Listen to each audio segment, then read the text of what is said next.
Shalom à tous, Baruch Hashem. On a le truc de reprendre l'écouter Moharan, Torah bête, la première partie de l'écouter Moharan, Ashren Otaf Chelkeno, avec le Pérou Shalom Alchut du Rav Shamarouch et Yechie Rabbi Mouri. Et donc, on reprend là où on s'était arrêté. On avait vu beaucoup de commentaires la dernière fois, et là, on va essayer d'avancer un peu plus dans le texte. Vetzarir Kol Echad Odvav. Vetzarir Kol Echad Echaven Mitfilato, Shekacher Atzmol Tzikim Shebador. Donc, bien qu'on a vu maintenant que la tfila, c'est l'arme essentielle du juif, par laquelle un juif il peut gagner toutes ses guerres matérielles et spirituelles, et qu'il faut maintenant préserver son alliance, ses yeux, ses pensées, la sniout, pour pouvoir avoir accès à cette épée-là, et qu'il faut également être dans le jugement, là il dit beau des doutes, le cheshbon nefesh, l'introspection, en particulier l'introspection par rapport à l'argent, donner de la tzedaka, faire attention qu'on gagne son argent proprement, etc., qui nous permet en fait d'avoir un équilibre. Le jugement, c'est la notion de l'équilibre, de pouvoir savoir viser comme il faut avec l'épée, atteindre sa cible.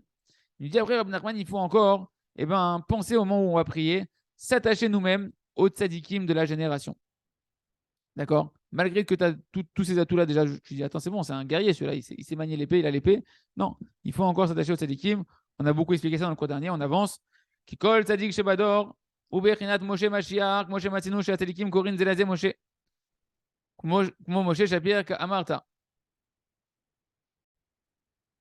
Il dit Rabbeinu parce que chaque tzadik de la génération, il a la dimension de Moshe Mashiach.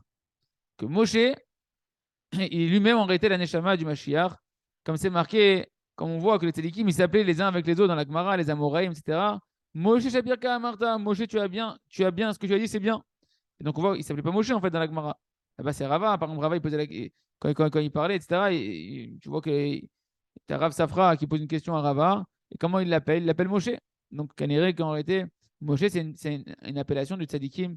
Les tzadikim de la génération, on les appelle de la dimension de Moshe. Et Moshe, lui-même, il est la même dimension que le Mashiach. Ou Moshe Zebrinat Mashiach. Moshe Katouv, Ad Kiyavo, Shiloh. Comme c'est marqué, jusqu'à ce que vienne Shiloh. Et Shiloh, en réalité, le Zohar nous dit, c'est le Mashiach, c'est un des noms du Mashiach, jusqu'à ce que vienne Shiloh, c'est le Mashiach. Et on voit que d'ailleurs, on a vu, Shiloh, c'est la même valeur numérique que Moshe. Da Moshe Mashiach, le Zohar nous dit, Moshe, c'est le Mashiach. Et Moshe, c'est 345. Shiloh, c'est 345. Donc, c'est la même valeur numérique. Donc, tu vois que Moshe et le Mashiach, c'est la même dimension. Donc, le tzaddik de la génération, les tzaddikim de la génération auxquels tu dois t'attacher dans ta tefila sont des tzaddikim qui sont de la dimension de Moshe, qui est de la dimension du Mashiach. Or, le Mashiach, c'est lui le maître de la guerre, le maître de la prière, puisque toutes ces victoires et ces guerres, il va les faire par la prière. Donc, tu dois être attaché au tzaddik pour que lui-même, il puisse faire que ta tefila, elle soit parfaite. Et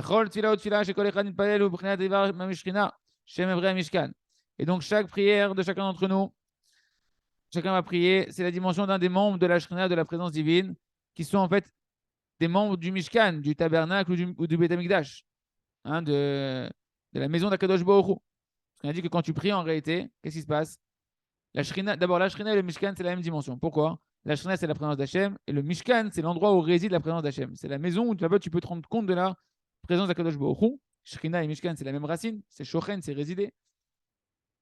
Et en réalité, quand tu pries, tu es en train d'attirer la présence d'Hachem sur toi, tu es en train de dévoiler et d'attirer dans ton cœur, dans ta conscience, dans ta vie, le dévoilement d'Hachem. Donc tu as un dévoilement à travers la prière de la Shrina.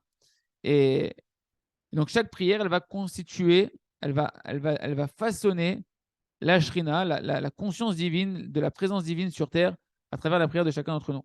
Et c'est comme si tu mettais une pierre dans le Beth Amikdash, que tu es en train de construire une maison d'Akadosh Baruch Hu, que la maison d'Hachem. On l'a appelé plusieurs fois, on a vu ensemble que elle s'appelle la maison de la prière. Kibeti Bet Tefila Kirei Cholamim, c'est la maison de la prière. Donc chaque fois que tu pries, tu es en train de refaire une maison à Hachem sur terre. Et donc chaque juif maintenant qui va maintenant s'attacher dans sa prière au tzaddik, alors le tzaddik il prend ces prières-là, et il va construire, c'est le tzaddik qui fait ce travail-là de construire une partie de la Shrina, qui est elle-même en réalité une partie du Mishkan, d'accord, du Mishkan, du Beth Amikdash. Pourquoi? Pourquoi c'est comme ça? Et là, Moshe Bilchud. Parce qu'il n'y a personne qui peut, en réalité, faire dans le même Israël, personne n'est capable de faire monter et d'assembler un membre avec un autre membre, une prière avec une autre prière, un membre de la Shrina avec un autre membre de la Shrina, une pierre avec une autre pierre pour construire le Beth Amikdash ou le Mishkan. Chacun ne sait pas en réalité où sa prière elle doit se greffer, se positionner dans le Mishkan pour construire le Mishkan correctement. Et là, Moshe Bilchud, il n'y a que Moshe. Moshe, il avait cette sagesse-là, il a eu cette sagesse-là de savoir assembler le Mishkan avec toutes les parties qui constituent le Mishkan. C'est pourquoi il faut amener et attacher nos prières au tzaddik de la génération. Comme on dit dans le Nossar de Chassidei Breslev, Areini mekasher et atzmi, batfila, lechol tzaddikim amitiyim shebedorenu, lechol tzaddikim amitiyim shochnei afar, etc., etc. C'est la hitkashrut que l'on fait avant chaque tfila, avant chaque mitzvah, etc. On s'attache aux tzaddikim, en particulier aux tzaddikim de la génération vivante et tzaddikim de la génération passée, dont Rabbi Nachman de Breslev. Moshe Katouv, d'où tu vois qu'en réalité, il n'y a que Moshe qui sait faire monter les prières comme il faut, assembler les prières comme il faut, construire le Mishkan comme il faut. C'est marqué dans Shemot de la Medtet quand ils ont fini de construire le Mishkan, que chacun il a amené ce qu'il fallait amener pour le Mishkan, qu'on a construit les ustensiles du Mishkan, les tentures, etc. On a essayé de le construire le Mishkan et il ne tenait pas. À chaque fois, il s'écroulait. On a amené le Mishkan à Moshe et Moshe, lui, il a su faire monter et assembler chaque membre et chaque pierre du Mishkan pour construire le Mishkan d'Akadosh Baruch Hu, l'endroit de la présence d'Hachem sur terre. Voilà, Sodota Koma Shlema, et d'en faire donc un édifice parfait. Moshe Katou, Vayakom Moshe et Mishkan. Dans le verset, c'est marqué que c'est Moshe lui-même qui a érigé, qui a établi, qui a fait que le Mishkan il a pu tenir debout. D'accord. Donc c'est marqué que bien que Betzalel, il s'est occupé lui, de faire le travail du Mishkan et qu'il était mamash expert dans tous les secrets des secrets d'Hachem, de Kabbalah, etc. Et malgré et également les Nessim, les princes du Ham Israël, les autres tzadikim qui étaient dans la génération du désert, tzadikim Atsumim. Malgré tout, la Torah a dit, elle témoigne qu'ils n'avaient pas la force, même des grands tzadikim, de pouvoir construire le Mishkan, si ce n'était Moshe lui-même qui a pu construire le Mishkan. Et comme ça, en réalité, c'est seulement le tzaddik de chaque génération qui a la dimension de Moshe Rabbeinu qui peut faire monter toutes les tfilotes à leur endroit et construire avec ces tfilotes-là un édifice parfait pour Akadosh Baruch Hu, pour la Shekhinah d'Hachem, un Mishkan. Et lorsqu'un homme maintenant il va s'attacher dans cette tfila au tzaddik de la génération, alors cette tfila ne va pas revenir vide. Elle va pas il va avoir une réponse. Pourquoi? Parce que le tzaddik, il va prendre sa prière, il va la faire monter au bon endroit et il va construire avec elle le Mishkan de la Gdusha. Et ça, les amis, il faut comprendre que c'est pelé parce que c'est marqué que le Mishkan, 7 fois, ils ont essayé de le monter et il s'est écroulé jusqu'à ce que Moshe est venu, il l'a établi.